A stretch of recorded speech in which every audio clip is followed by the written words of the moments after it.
Mən bu səhvi etdim, siz əsla etməyin. Videonun irəliləyən dəqiqələrində göstərəcəm hansı səhvi etmişəm.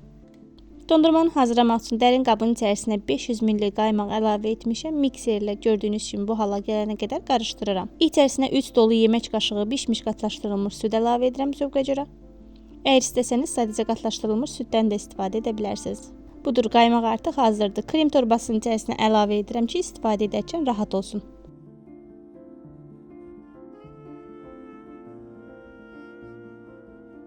Krem torbalarının içərisinə gördüyünüz bu şəkildə damla şokoladdan əlavə edirəm və gördüyünüz kimi səhvi mən burada buraxdım. Damla şokoladdan az istifadə etdim. Siz bu səhvi etməyin. Hər bir torbanın içərisinə damla şokoladdan bol-bol əlavə edin.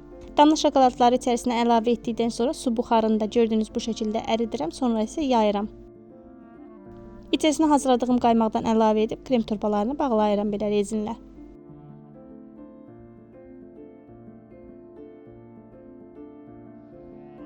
Hazır olan dondurmaları tam donana qədər soyuducuya qoyuram. Və budur, dondurmalarımız artıq hazırdır. Əslində, əgər şokolad səhvini etməsəydim, çox-çox yaxşı dondurmaları alınır. Həm ləzzətlidir, həm də maraqlı görünüşü var. Gördüyünüz bu şəkildə damla şokoladdan az istifadə etdiyim üçün açarkən belə qırılmalar yaşandı. Mənim etdiyim səhvi siz etməyin. Şokoladdan çox istifadə edərək siz də bu dondurmanı hazırlayın. Çox-çox ləzzətli alınır.